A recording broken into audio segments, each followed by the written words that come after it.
Salut, dans cette vidéo, je vais te présenter 6 erreurs de jeunesse que j'aurais aimé qu'on m'explique à 18 ans. Ce sont 6 conseils que je me donnerais à moi-même si je pouvais remonter dans le passé. C'est que du concret, c'est des choses qui me sont vraiment arrivées et je vais te partager mes expériences que je me suis forgées avec le temps. Surtout, n'hésite pas à t'abonner si tu veux voir les prochaines vidéos, c'est totalement gratuit, je demande rien en échange. Allez, on rentre dans le vif du sujet. Commence à économiser pour te prouver que c'est possible d'avoir de l'argent. Alors ce point-là, il est important et un peu personnel pour moi. Il faut vraiment que tu te prouves que c'est possible de faire de l'argent. C'est-à-dire, vends des trucs dont tu te sers plus sur le bon coin, va faire des petits boulots, demande aux gens autour de toi les choses qu'ils vont jeter, et au lieu de les laisser les jeter, prends-les et revends-les. Trouve tous les moyens possibles pour gagner de l'argent quand tu es jeune. Moi, je me rappelle, personnellement, j'ai passé des étés entiers à ramasser des fraises et des melons dans le sud. L'hiver, c'était les salades. Et le reste du temps, par exemple, je réparais des mobylettes. Enfin bref, tu comprends, l'objectif, c'est de te prouver que faire de l'argent, c'est pas quelque chose de compliqué à partir du moment où tu es un tout petit peu innovant et que tu es prêt à faire des choses avec tes propres mains ou avec ton cerveau, mais que tu es prêt à te bouger et à pas rester à rien faire. Voilà, ça c'est dit. Maintenant, deuxième point.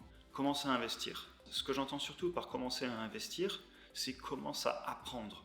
Au début, tu vas faire des erreurs, tu vas te planter, tu vas perdre de l'argent, on l'a tous fait.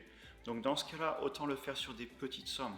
Que si tu investis 1000 € et que tu as une baisse de 50% dans n'importe quel actif sur lequel tu as investi, tu vas perdre que 500 € et tu pourras les regagner en travaillant un petit peu. Mais plus tard, quand tu auras des centaines de milliers de dollars, une bêtise à moins 50%, ça va te coûter des centaines de milliers de dollars. C'est pour ça qu'il faut que tu commences petit à investir pour faire des erreurs, pour surtout ne pas les faire plus tard quand ton capital sera beaucoup plus conséquent.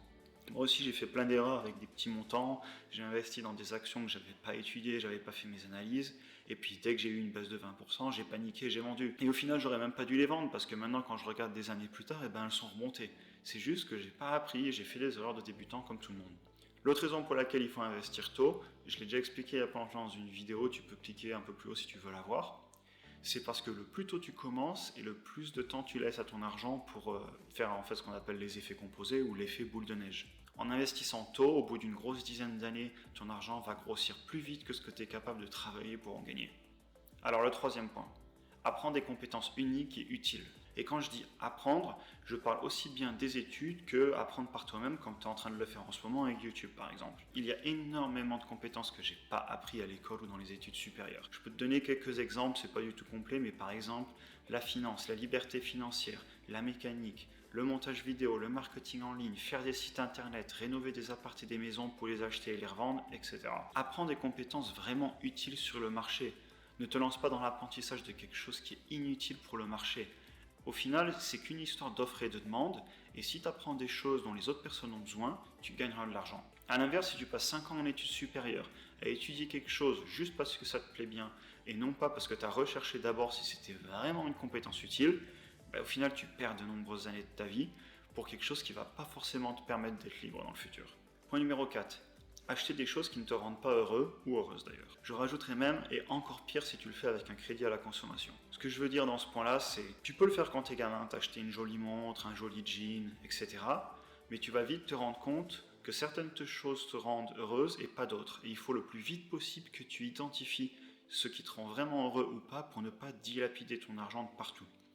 En effet, moi par exemple, les voitures ça me rend pas heureux, du coup je me suis jamais acheté une belle voiture et j'ai toujours eu des vieilles bicoques que je retape quand elles sont à moitié foutues. Alors là je parle du matériel mais pas que. Par exemple, une chose qui peut te rendre heureux c'est la liberté. Moi c'est mon cas et pour moi avoir de l'argent investi qui me donne la possibilité de faire ce que je veux, de bosser pour un patron, de démissionner, de voyager, de monter mon propre business, etc. Pour moi, ça c'est quelque chose qui me rend vraiment heureux et c'est l'argent qui me permet de le faire. Et c'est pour ça que l'argent que j'ai pas investi dans une jolie voiture a pour moi beaucoup plus de valeur dans ce type, par exemple, d'actifs comme en bourse pour me donner de la liberté et du temps pour moi. Bon, je viens de dire beaucoup le mot heureux, donc on va passer au point suivant. Mais sachez vraiment que pour moi, être libre et ne pas me sentir malheureux au quotidien, c'est ma priorité. Alors, point numéro 5. Fais de ton éducation financière une priorité. D'ailleurs, on t'apprend pas ça à l'école. Comme dit Renaud dans une chanson, il faudrait vérifier les paroles, mais en gros, ce qu'ils disent, c'est si l'école rendait les gens intelligents, ça fait longtemps que le gouvernement l'aurait interdit. Alors, c'est un petit peu extrême, mais il y a un petit peu de vérité là-dedans aussi. Il y a une raison pour laquelle on t'apprend pas à l'école à être libre financièrement. Si ça n'a pas été mis au programme scolaire, il y a bien une raison. Je ne vais pas débattre là-dessus, c'est trop polémique, je te laisse te faire ton propre avis. D'ailleurs, je pourrais te faire une vidéo entière sur le système éducatif et ce que j'en pense. Comme par exemple le fait que quand tu es gamin, on t'apprend qu'il ne faut pas faire d'erreur et qu'il ne faut pas demander la réponse à ton voisin. Mais c'est tout l'inverse dans la réalité. Il faut demander à ton voisin c'est quoi la bonne réponse. Il faut aller chercher sur Google c'est quoi la bonne réponse. Ça ne sert à rien d'apprendre des choses par cœur. Il y a peut-être des choses qu'il faut savoir de tête, mais pas tout. Il faut apprendre à se planter, il faut apprendre à faire des erreurs. Il faut des 0 sur 20, parce que si tu as 0 sur 20 quand tu es gamin, et bien plus tard tu ne les répètes pas les erreurs. Et c'est tout l'inverse de tout ce qu'on apprend pendant l'enfance, et il y a énormément de personnes qui sont vraiment perturbées quand elles rentrent sur le marché du travail, parce qu'elles ne veulent pas faire d'erreurs alors qu'il faut faire des erreurs pour apprendre et pour grandir. Bon, ça y est, ça m'a énervé, je clôt le sujet de l'éducation. La conclusion du point 5, c'est il faut s'éduquer financièrement pour pouvoir devenir libre, parce que si vous comprenez comment fonctionne l'argent, vous saurez ne pas le dilapider, vous saurez le conserver, vous saurez le faire travailler pour vous, et cela vous donnera du temps et du temps libre pour faire ce que vous voulez vraiment dans la vie. Ok, point numéro 6, fais d'une priorité ce qui t'apporte du bonheur. Par exemple, moi, ce qui m'apporte vraiment du bonheur, et je m'en suis rendu compte avec le temps, c'est d'avoir assez peu de choses, d'avoir des choses de qualité, d'avoir assez peu d'amis, mais des amis de qualité qui me ressemblent, avec qui j'aime vraiment passer du temps, et non pas avec qui je vais juste pour montrer qui je suis, etc.